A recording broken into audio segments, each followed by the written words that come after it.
ألا بذكر الله تطمئن القلوب. أعوذ بالله من الشيطان الرجيم. بسم الله الرحمن الرحيم. سيهزم الجمع ويولون الدبر بل الساعة موعدهم والساعة أدهى وأمر إن المجرمين في ضلال وسعر يوم يسحبون في النار على وجوههم ذوقوا مس سقر إنا كل شيء خلقناه بقدر وما أمرنا إلا واحدة كلمح بالبصر ولقد أهلكنا أشياعكم فهل من مدكر وكل شيء فعلوه في الزبر وكل صغير وكبير مستطر إن المتقين في جنات ونهر في مقعد صدق عند مليك مقتدر. صدق اللہ العظیم. بسم اللہ الرحمن الرحیم. سورہ قمر کی آخری آیات مکی صورت تھی، اور اس کے آغاز میں ہی نبی صلی اللہ علیہ وسلم کے عظیم معجزہ شق قمر کا تذکرہ تھا، اور یہ معجزہ کفار مکہ کے اپنے مطالبے پر تھا، اور جب مطالبے والی چیز کے باوجود بھی وہ لوگ نہیں مانے، اس وجہ سے بھی اور ویسے بھی آپ صلی اللہ علیہ وسلم کو بہت زیادہ اس کا رنج تھا. آپ صلی اللہ علیہ وسلم کو بہت زیادہ اس بات کی ہرس بھی تھی، شوق تھا کسی طرح یہ ایمان لے آئیں. ہر طرح کی کوششوں کے باوجود جب وہ ایمان نہیں لاتے تو نبی صلی اللہ علیہ وسلم کی تسلی کے لیے سابقہ امتوں کے چند واقعات بیان ہوئے تھے جو آپ نے گزشتہ آیات میں سنے.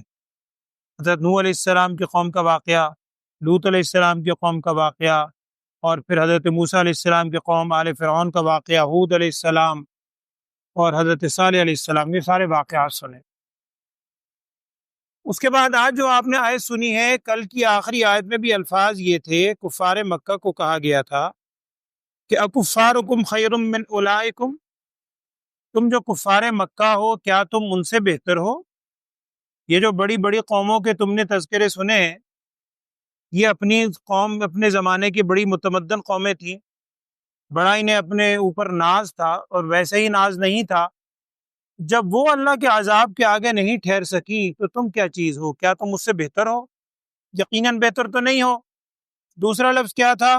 ام لکم براءۃ فی الزبر، یا پچھلی کتابوں میں تمہارے لیے کوئی براءت موجود ہے کہ جی تم بری ہو، تم بچ جاؤ گے، تمہارے لیے کوئی ایکسٹینشن ہے اللہ کی طرف سے، ایگزمپٹ ہو تم؟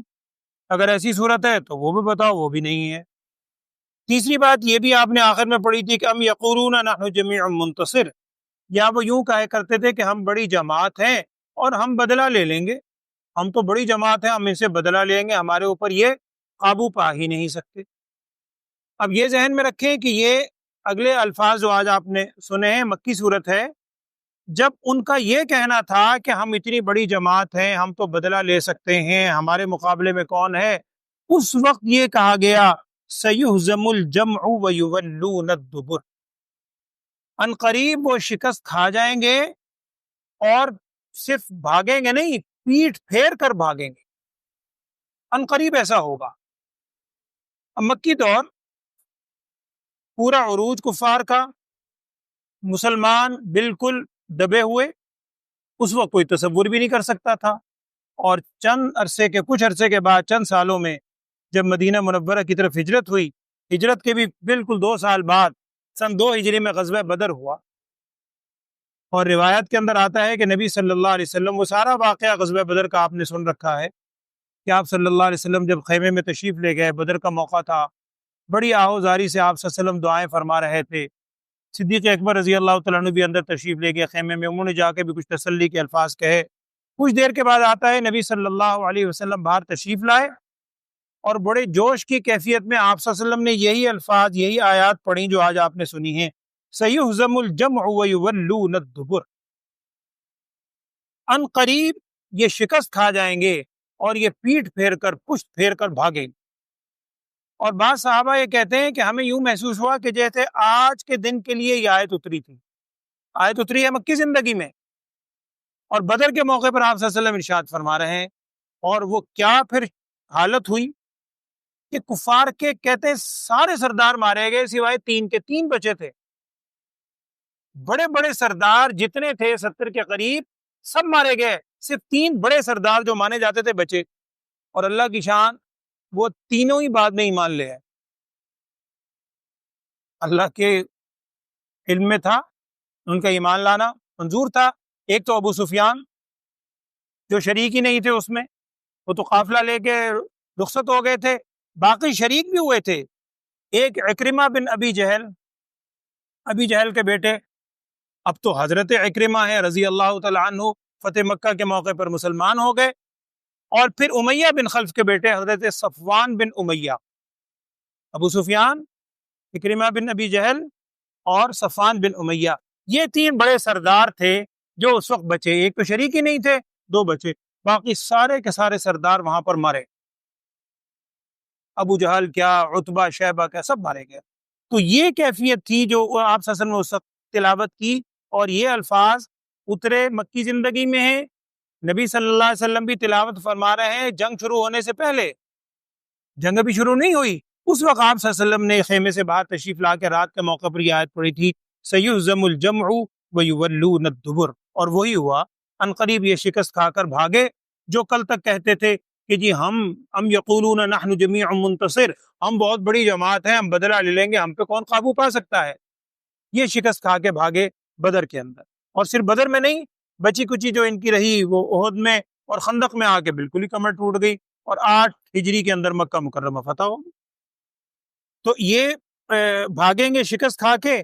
آگے کیا فرمایا، بل الساعۃ موعدہم، ایک تو وقتی طور پر ہے نا ان کی شکست، لیکن اصل جو ان کے وعدے کی جگہ ہے، وعدے کا موقع ہے، وہ کیا ہے، بل الساعۃ، وہ قیامت۔ بل الساعۃ موعدہم، اصل قیامت میں ان کے وعدے کی جگہ ہے، اور وہ قیامت کیسی چیز ہے، نعوذ باللہ، والساعۃ ادہا وامر، وہ قیامت انتہائی خوفناک چیز ہے، ادہا، انتہائی خوفناک چیز ہے، وامر، اور انتہائی کڑوی چیز ہے۔ اس کا ذائقہ جب وہ آئے گی، کیفیت، تو اللہ بچائے، ایمان والوں کے لیے تو اور کیفیت ہوگی، لیکن کفار کے حق میں وہ انتہائی کڑوی اور انتہائی دہشتناک ہوگی قیامت۔ ان المجرمین فی ضلال وسعور، مجرم لوگ جو ہیں وہ گمراہی میں بھی ہوں گے، وسعور، اور نا امیدی کی کیفیت میں بھی۔ دونوں معنی ہے، سعور یعنی عذاب کی کیفیت بھی ہو سکتی ہے، اور نا امیدی کے اندر، شک میں، گمان میں ہو۔ یوم یسحبون فی النار الامان والحفیظ، جس دن وہ جہنم کی طرف گھسیٹے جائیں گے، گھسیٹے جائیں گے، صرف گھسیٹنا نہیں، علی وجوہہم، منہ کے بل، منہ کے بل اوندا کر کے ان کو جہنم کی طرف گھسیٹا جائے گا۔ ذوقوا مس سقر، بعض کتابوں میں ہے کہ سقر جہنم کا ایک نام ہے، ان سے کہا جائے گا ذوقوا، اب تم چکھو، مس سقر، اس آگ کا چھونا، یہ جو آگ تمہیں چھو رہی ہے جس میں تم ڈالے جا رہے ہو، اب ذرا اس کا مزہ تم چکھو۔ انا کل شیء خلقناہ بقدر، بے شک ہم نے ہر چیز کو پیدا کیا ہے ایک اندازے پر، اور یہاں بھی ذکر ہے قدر، اسی سے لفظ تقدیر بھی ہے۔ تقدیر کا لفظی مطلب ہوتا ہے اندازہ۔ اللہ جل شانہ کا ایک اندازہ ہے، انسان کے دنیا میں آنے سے پہلے اللہ جل شانہ نے ہر چیز کا ایک اندازہ مقرر کر رکھا ہے، اسی اندازے کو ہم دوسرے لفظوں میں تقدیر کہتے ہیں۔ لیکن ایک میرے اور آپ کا اندازہ ہے، ہم بھی اندازے لگاتے ہیں اسباب کو دیکھ کر، اور بہت حد تک صحیح بھی ہو جاتے ہیں۔ ایک اللہ کا اندازہ ہے جس میں شک و شبے کی گنجائش ہی کوئی نہیں، اور ایک حدیث کا مفہوم ہے، تفسیر روح المعانی کے حوالے سے غالباً معارف القرآن میں بھی یہ حدیث نقل کی گئی ہے، اور کتابوں میں بھی ہے۔ اس حدیث کا مفہوم ہے، نبی صلی اللہ علیہ وسلم نے ارشاد فرمایا کہ ہر امت میں کچھ مجوسی ہوتے ہیں، ہر امت کے کچھ مجوسی ہوتے ہیں، اور میری امت میں مجوسی وہ ہوں گے جو تقدیر کا انکار کریں گے، جو تقدیر کو نہیں مانیں گے کہ تقدیر کیا چیز ہے، بس نعوذ باللہ، خود بخود اللہ تعالیٰ کرنے والا، نعوذ باللہ، یہ بہت بھیانک چیز ہے۔ جو تقدیر کا انکار کریں گے، آپ صلی اللہ علیہ وسلم نے ارشاد فرمایا یہ میری اس امت کے مجوسی ہیں، اور حدیث کے آگے الفاظ یہ ہیں، نبی صلی اللہ علیہ وسلم نے ارشاد فرمایا کہ نہ تم ان کی عیادت کرنا اور نہ ہی ان کے کفن دفن میں شریک ہونا۔ یعنی جو تقدیر کا انکار کر دے، چونکہ تقدیر بنیادی عقیدہ ہے، ایک ہے اعمال میں کمی، ایک ہے عقیدے میں کمی۔ عقائد کے اندر اگر بنیادی جو عقیدے ہیں اس میں اگر کہیں کمی آ جائے تو پھر بندے کا ایمان نہیں رہتا۔ تو اللہ تعالیٰ ارشاد فرما رہے ہیں انا کل شیء خلقناہ بقدر، ہر چیز کو ہم نے پیدا کیا ہے ایک اندازے سے، وما امرنا الا واحدۃ، اور یہ جو قیامت یا اور باتیں جس کا تم ذکر سن رہے ہو، ہمارا امر اور نہیں ہوگا مگر ایک ہی دفعہ، اور کتنے جلدی ہوگا، کلمح بالبصر، جیسا کہ آنکھ کا جھپکنا، جیسا کہ پلک جھپکنے میں سارا کچھ واقع ہو جائے گا۔ اور آپ نے پیچھے حدیث سنی ہے، میں نے ایک موقع پہ آپ سے عرض کیا تھا، نبی صلی اللہ علیہ وسلم نے ارشاد فرمایا جب قیامت قائم ہوگی اتنی اچانک ہوگی کہ بعض لوگ اپنے اپنے کاموں میں مشغول ہوں گے۔ ایک شخص کسی کو کپڑا بیچ رہا ہوگا، وہ کپڑا پھاڑ کے اس کو دینے لگے گا، قیامت قائم ہو جائے گی۔ ایک شخص کھانا کھا رہا ہوگا، لقمہ منہ میں ڈال رہا ہوگا، قیامت قائم ہو جائے گی۔ وما امرنا الا واحدۃ کلمح بالبصر، جیسے آنکھ کا جھپکنا ہے، اس طریق پر وہ قیامت کا وقوع ہوگا۔ وہ سور کا پھونکا جانا، وہ سب معاملات اپنی جگہ ہیں، لیکن اتنی اچانک وہ واقع ہوگی۔ اور بات وہی ہے، قیامت کو آپ چھوڑیں، قیامت تو جب قائم ہوئے گی، موت دیکھ لیں۔ ابھی کل ہم نے جنازہ پڑھا ہے، نوجوان بچہ، ابھی تک اس ذہن سے اس کا نہیں تصور ختم ہو، بہت تعلق تھا، یہیں حفظ کیا، آپ جانتے ہیں سب، آپ میں تو بیشتر بہت تعلق تھا مجھ سے، بڑا پیارا بچہ۔ اب یہی ہوا کل صبح اپنے والدہ کو، دو ہمشیرہ کو ایئرپورٹ چھوڑ کے آیا عمرے کے لیے، کچھ بھی نہیں، عمرے کے لیے چھوڑ کر آیا، رخصت ہو کے آیا، گھر آ کے تیار ہو رہا ہے، گھر پہ ہی تیار ہوتے ہوئے گرا ہے۔ تو چلے وہ قیامت تو دور کی چیز ہے، موت اچانک، پتہ بھی نہیں چلنا، ایک لمحہ بھی نہیں لگنا، ادھر ہے ادھر ختم۔ تو یہ اور وہ بھی ہے کہ من مات فقط قامت قیامت ہو، جو مر گیا اس کی قیامت تو قائم ہو گئی، کیونکہ دارالعمل تو ختم۔ تو یہ واقعہ کے طور پر نہیں ہے، ہم باتیں سنتے ہیں اور دیکھتے بھی ہیں پریکٹیکلی۔ اللہ تعالیٰ ہمیں اس سے عبرت کی توفیق دے، اور جو مہلت اللہ ہمیں دے رہا ہے اس مہلت سے صحیح فائدہ اٹھانے کا، اور اللہ کے حضور توبہ کرنے کی ہمیں توفیق دے، اللہم آمین۔ آگے الفاظ ہے وَلَقَدْ أَهْلَكْنَا أَشْيَاعَكُمْ، یہ پھر کفار مکہ مخاطب ہیں، ہم نے ہلاک کیا ہے اشیاءکم، تم جیسی قوموں کو، جماعتوں کو، شیعتن کی جمع اشیاء، تم جیسی جماعتیں، یہ ساری پچھلی جو گزری ہیں، قوم ہود ہے، قوم لوط ہے، منکرین، تکبر کرنے والے، شرک کرنے والے، سارے گزر چکے ہیں پہلے، تم جیسی بے شمار جماعتیں گزر چکی ہیں، طائفتن اہلکنا، جسے ہم نے ہلاک کر دیا، فہل من مدکر، ہے کوئی نصیحت حاصل کرنے والا؟ بڑی بڑی قومیں نہیں بچی ہیں کفار مکہ، تم نے بھی نہیں بچنا، چلیں وہ تو گزر گئے، ہم سوچیں فہل من مدکر، ہے کوئی نصیحت حاصل کرنے والا؟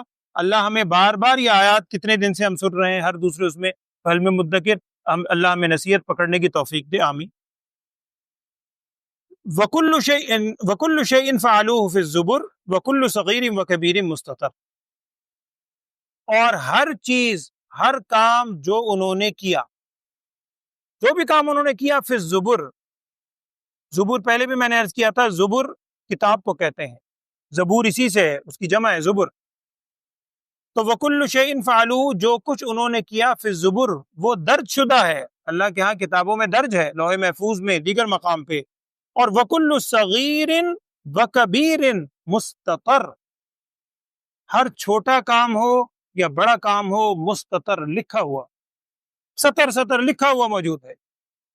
وہ سورہ کہف میں ہے غالباً، کہ جب قیامت میں بندے کے سامنے اس کا نامہ اعمال آئے گا، اور بندہ سوچ رہا ہوگا نامہ اعمال میں چلو بڑی بڑی چیزیں ہوں گی، وہ بڑی حسرت سے کہے گا یا ویلتنا ما لی ھذا الکتاب، اس کتاب کو کیا ہوگا، ہو گیا لا یغادر صغیرتن ولا کبیرتن الا احصاها، کوئی چھوٹا بڑا عمل اس نے چھوڑا ہی نہیں ہے، سارا لکھے میں آپ کیسی کتاب ہے یہ؟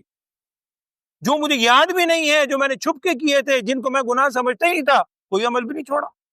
تو وَكُلُّ صَغِيرٍ وَكَبِيرٍ مستتر، ہر چھوٹا عمل بڑا عمل مستتر لکھا ہوا ہے، لیکن ابھی اس کو مٹانے کا موقع ہے، ابھی اللہ کے حضور توبہ کرنے کا موقع ہے، ابھی اللہ تعالیٰ نے ہمیں یہ مہلت دی ہے۔ کہتے ہیں نا وقت پر کافی ہے قطرہ آب خوش ہنگام کا، وقت پر کافی ہے قطرہ آب خوش ہنگام کا، جل گیا جب کھیت برسا می تو پھر کس کام۔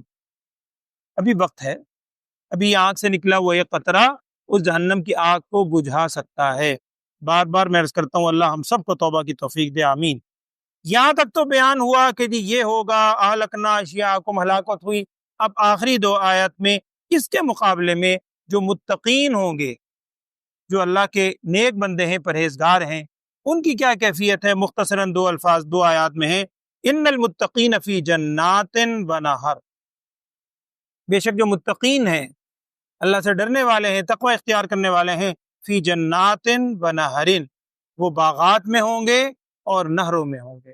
نہر، باغات، آپ غور کیجئے گا قرآن میں جہاں بھی جنات کا ذکر ہے نا، جنات عدن تجری من تحتها الانہار، نہروں کا، باغات کا، اس کا بڑا ذکر ہے۔ انسان کی فطرت ہے، آپ اب بھی دیکھیں لوگ سیر کرنے کے لیے عام طور پر ایسی جگہوں پہ جاتے ہیں کہ جہاں کھلی فضا ہو، دریا ہو اور باغات ہو، سبزہ ہو، انسان کی فطری طور پر انسان کو بڑی اس سے اٹریکشن ہے۔ تو وہی جو بندے کی ایک فطری تقاضا ہے، خوبصورتی بندے کو اچھا لگتی ہے، اسی کا ذکر ہے فی جنات و نہر، اور فی مقعد صدق، مقعد کہتے ہیں بیٹھنے کی جگہ، فی مقعد صدق، وہ ایسی مجالس بھی کہہ سکتے ہیں بیٹھنے کی جگہوں پر، ایسی جگہوں پر ہوں گے صدق جو بڑی سچی ہیں، اور یہ ان کی نشستیں کہاں ہوں گی؟ عند ملیک مقتدر، ایسے مالک کے پاس ہوں گی جو بڑی ہی قدرت والا ہے، جو سب سے بڑی قدرت والا ہے، اس کے پاس یہ نشست گاہ میں بیٹھے ہوں گے۔ ان المتقین، یعنی اس ساری کیفیت میں، جیسے پیچھے آپ نے واقعات سنے، فلاں مثلا نبی کے زمانے میں یہ عذاب آیا، سوائے ان نبی کے ان کو ماننے والوں کے، تو یہ ساری کیفیات عذاب کی ہوں گی، لیکن اللہ کے نیک لوگ ایسے بھی ہوں گے، متقین فی جنات و نہر اور فی مقعد صدق عند ملیک مقتدر۔ اللہ تعالی ہمیں بھی ان میں شامل فرمائے اور سچی توبہ کرنے کی بھی توفیق دے، آمین۔ ترجمہ سن لیں۔ اعوذ باللہ من الشیطان الرجیم، بسم اللہ الرحمن الرحیم۔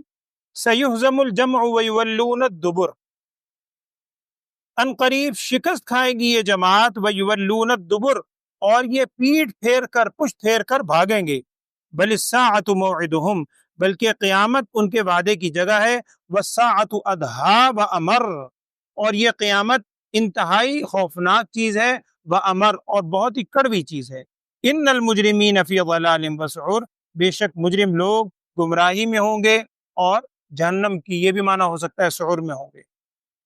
یوم یسحبون فی النار، جس دن وہ گھسیٹے جائیں گے آگ میں، علی وجوہہم، چہروں کے بل، ذوقوا مس سقر، ان سے کہا جائے گا تم چکھو اس سقر کا چھونا، اس آگ کا چھونا تم چکھو، سقر جہنم کا نام بھی ہے۔ انا کل شیء خلقناہ بقدر، بعض حضرات نے لکھا ہے کہ کفار مکہ بعض ایک موقع پر آئے اور نبی صلی اللہ علیہ وسلم سے جھگڑنے لگے کہ جی وہ قیامت کب آئے گی، کب ہوگا یہ سارا عذاب جس سے آپ ڈراتے ہیں، تو کہا گیا یہ الفاظ اترے، آیات اتری، انا کل شیء خلقناہ بقدر، ہم نے ہر چیز کو پیدا کیا ایک اندازے سے۔ اللہ کیا ایک اندازہ ہے، ایک وقت مقرر ہے، جب وہ وقت آ جائے گا، اذا جاء اجلہم لا یستأخرون عنہ ساعۃ ولا یستقدمون، پھر ایک گھڑی کی تقدیم تاخیر نہیں ہو سکتی۔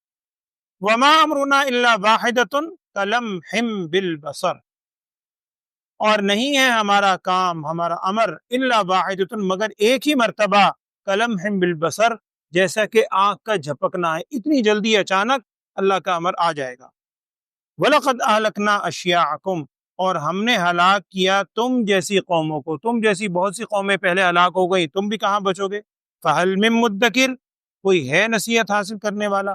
وَكُلُّ شَيْءٍ فَعَلُوهُ فِي الزُّبُرِ، اور ہر وہ کام جو انہوں نے کیا فی الزبر، وہ درج شدہ ہے کتابوں میں، وَكُلُّ صَغِيرٍ وَكَبِيرٍ مُسْتَطَر، اور ہر چھوٹی اور بڑی بات مستطر لکھی ہوئی ہے۔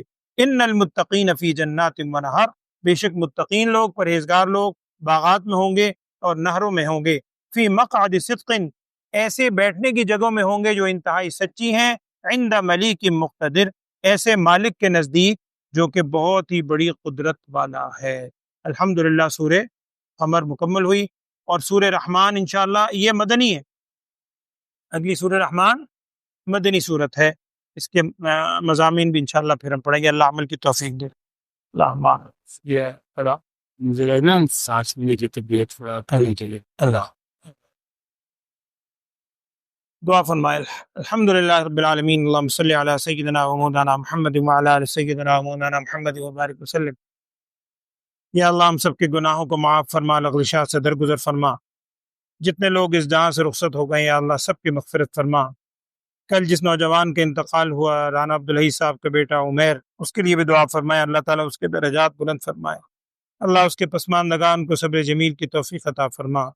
جتنے لوگ بیمار ہیں تمام بیماروں کے لیے دعا فرمائے، اللہ صحت والی، عافیت، سلامتی والی زندگی عطا فرما۔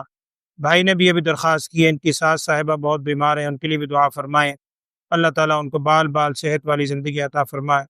صلاح الدین ڈوگر صاحب بھی کل کہہ رہے تھے آج ان کی والدہ کا آپریشن ہوا ہے، ان کے لیے بھی دعا فرمائے، اللہ تعالیٰ ان کو بھی صحت والی زندگی عطا فرما۔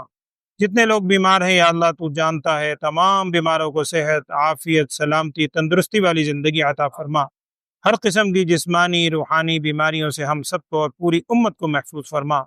ہم سب کو یا اللہ اپنی بارگاہ میں سچی توبہ کرنے کی توفیق عطا فرما۔ ہم سب کو ایمان و اسلام والی کامل زندگی عطا فرما۔ ہم سب کا خاتمہ ایمان کامل پہ فرما۔ وصلی اللہ تعالی علی خیر خلقہ سیدنا و مولانا محمد وعلی آلہ و اصحابہ اجمعین، آمین برحمتک یا ارحم الراحمین۔